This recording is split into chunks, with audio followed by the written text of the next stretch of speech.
内側わー垂れる。水っぽいから、水っぽいというか普通の塗料近いからさ垂れるよね。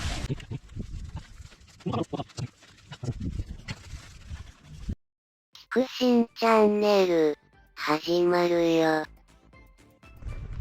はい、皆さんこんにちは、キクシンチャンネルです。いいお天気2日目。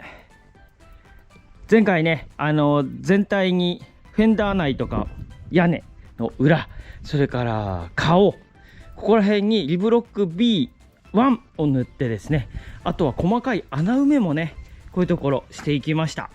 そしたら今日は、B2 を塗って、さらにはトップコートで仕上げていきます。で、今回ついにリブロックさんの新しいニューアイテムというかラインナップとしてはあるんだけど、今まで登場してなかった新たなリブロックが登場します。それでね、最後フェンダーの中を仕上げていきたいと。フェンダーの中とお腹の下ね、それで仕上げていきたいと思います。では作業スタート。まずはおなじみ B2 ですね。硬い防水層を形成するものですね。でね、ちょっと硬いんですよ、これが。なんかまあ、なんていうのかな、砂が混じってるじゃねえけど、そういう感じの硬さなので、強化、ガード、補強、そこら辺ね、まずは配る。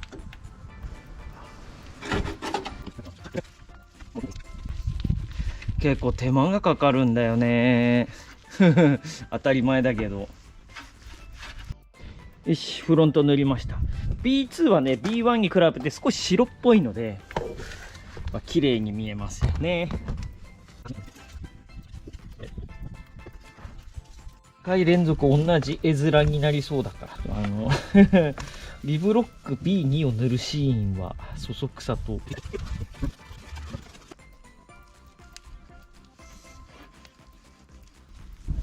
ここは多分後でまた1回見えるところは削ってになるような気もします。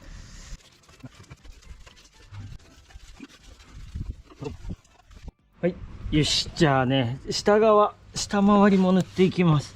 実は B1 は塗ってたんだけど B2 は塗ってなかったんだよね。最初に配っておく。あ、それでも垂れるな。うわー、やっぱこうなるね。しょうがないんだな。半分個ずつ塗ろう。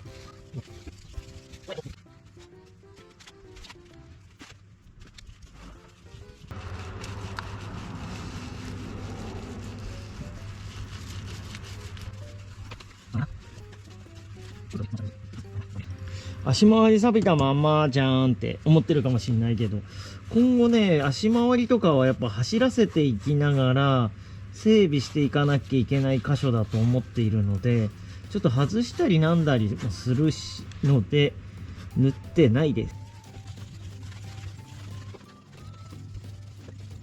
はい、嫌で大変な床塗り作業終わりました。まずは際から塗っていこう。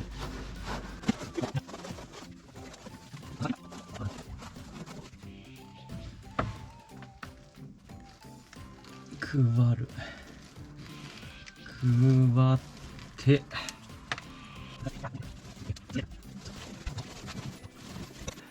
リブロック B1 もね2回ぐらい塗って乾かして、リブロック B2 もねかなり厚く塗ったので、これで遮熱効果とかもあるんじゃないかなと思います。できれば今日夕方にトップコート塗りたいから乾かそう。扇風機を使って風を送って乾かします。これ正規のやり方。こうやって乾かすといいよってリブロックさんから教えてもらったので、こうやって乾かしておこうと思います。マイナス、夜はやっぱかなり寒いんですよ。で、鉄板に塗ってるでしょ。結構ねマイナスに近い気温になっちゃうと思うんで、表面温度が。できればある程度しっかり乾かしてから夜を迎えたいよね。あ、ここはもう乾いてるね。こっちはトップコート塗ってってもいいかな。こちらトップコートですね。これで強力な防水膜を作っていきます。これはね、ほぼ水っていうか普通の水っぽい塗料なので、塗るの自体はめちゃくちゃ簡単だし、すぐ終わります。大変なのはやっぱり B1、B2 だね。B1 はね、その穴埋め作業と同時にやるし、乾きづらいんだよね。B2 は硬いから塗りづらい。気温計見たら14度あるからね。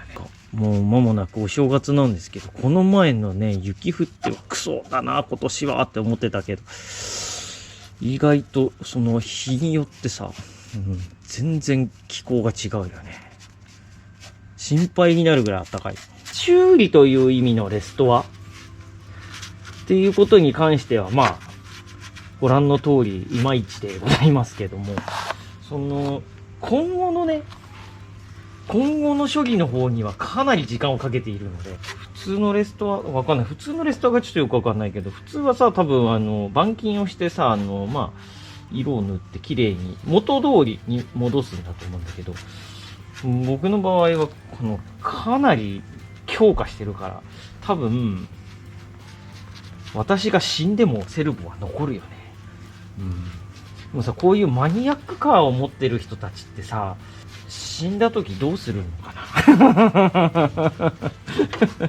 な。ねえ。僕困ってること、この車たちを私がもし死んだらどうなるんだろうっていうのと、あと監督たちね。監督たちも僕が死んだらどうなるんだろう。この前さ、不動産 G メンの滝島さんっていう方、ご存知？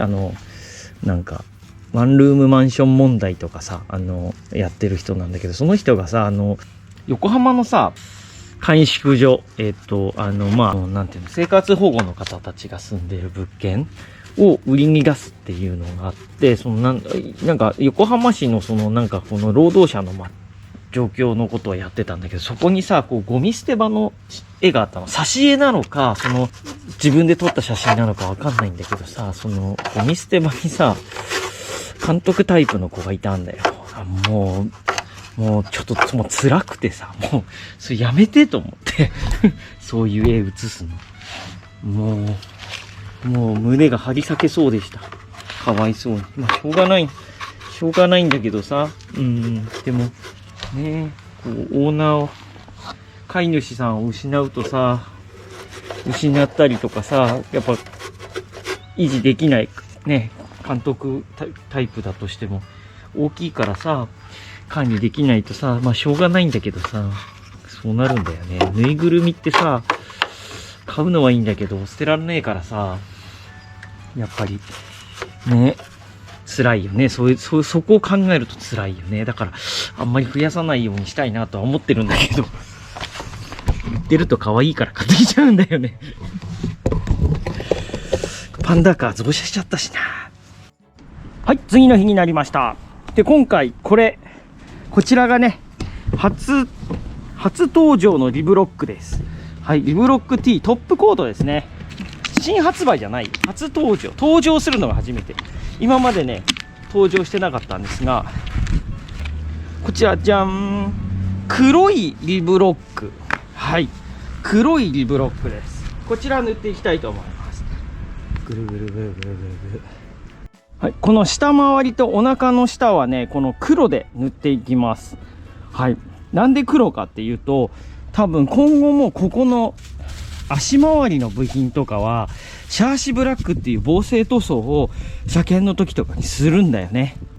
だからここ黒くなります。でシューってやるとここら辺も多分黒くなっちゃうので、だったら最初から黒にしといた方がいいだろうということです。で、ここもシャーシブラックで塗ればいいんじゃないと思うかもしれないんだけど、リブロックさんに相談したところ、こうやっぱ水性で塗ってあって、で、ここに、油性のね、こういうシャーシブラックっていうね、塩害から守るやつがあるんだけど、これと相性があんまり良くないんだって。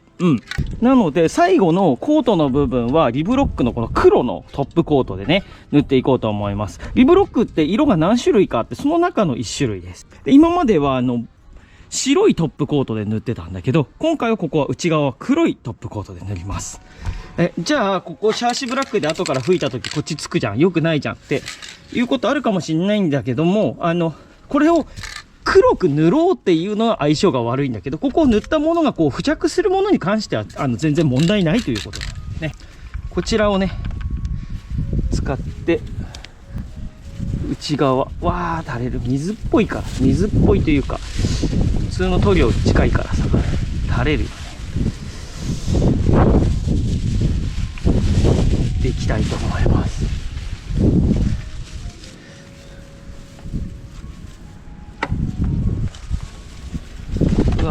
おお、風が今日強いんだよ。ただ日差しは強いし風も吹いてるからリブロックにはいい環境かもしれないな。なので足回りは通常の車の車検とかと同じこのシャーシブラックで塗っていきたいと思います。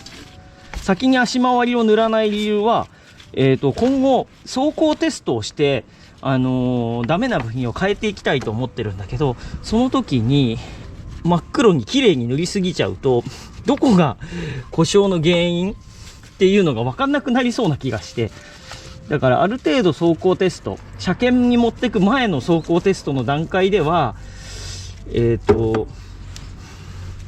黒じゃない方がいい。あんまり綺麗に塗りすぎない方がその修理箇所の特定とかには便利かなと思っているところです。これででもフェンダー内はバリッとすると思うよね。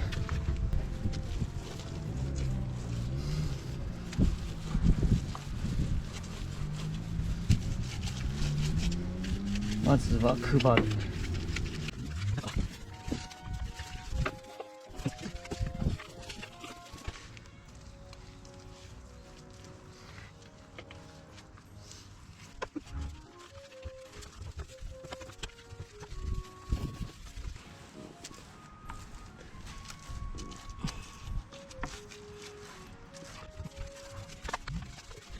だけど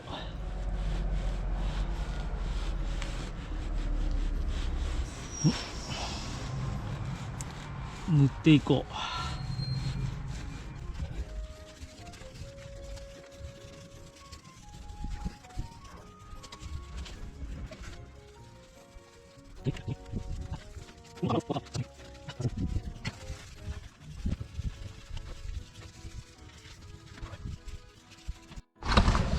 ほい、いいかな。こっち側も塗りました。若干塗り残しがあるのでちょっと手直ししたいと思います。でもいいね。黒だと何事もなかったような感じになるね。車検の人もね、これだったらあんなにね穴ぼこだった車だと想像にも思わないんじゃないかなと思います。いいよね。ちょっとボコボコだけどね。穴埋めしてるからね。この前ね、ここ黒かったんだよ、ここ。それで僕てっきり錆止めを塗っているもんだと思っていたんだけど、そうじゃなくてグリルをつけた時の裏がかっこよくなるように作られてたらしい。なるほどね。こうグリルつけてた時後ろが白だとかっこ悪いんだ。だからここら辺までは黒の方がいいんだね。ヘッドライトの縁はいいとして、ここだよね。ここは黒の方がいいのか。ということでここが黒く塗られてたっぽいね。どうする？黒く塗るか？でこのライン、このラインだね。一回ねリブロックトップコートを塗っちゃったので、このままだと多分乗らないから、このリブロックアンダーを塗っときます。リブロックアンダーは錆止めとプライマー、下塗り剤なのね。これを塗ることで塗料がつきやすくなる。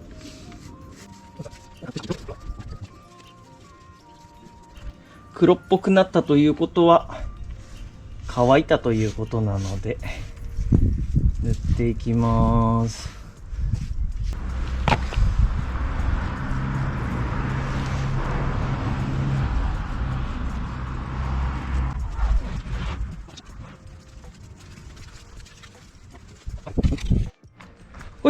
塗りました。ボンネットね、別の作業してるんで、また次回の動画でね、何をやってるかお伝えしたいと思います。綺麗になりましたね。うん。黒で塗ったので、バッチリだと思います。これでまた一歩進んだね。大変だった、今回の2回の分けての作業はね。あ、ごめんなさい。天井の動画ね、ちょっと、撮り忘れてたんだけど。天井の方は白いリブロックトップコートでね、塗りました。うん。これで、強くて綺麗なボディになりましたね。うん。なんかフェンダーの下、中とさ、お腹の下塗っただけだとさ、なんか見た目が変わってないからさ、うん、なんか進まなかった気がするんだけど、すげえ大変だった。ここの2回、動画2回分の作業はね、すごい大変だった。これで、一応年明けからは、板金の方のね、作業に進んでいけるかと思います。うん。で、その前に年内、このボンネットのね、錆びて欠けてるところだけやって、年明けから板金作業に入れればと思っております。皆さんの参考になれば幸いです。ご視聴ありがとうございます。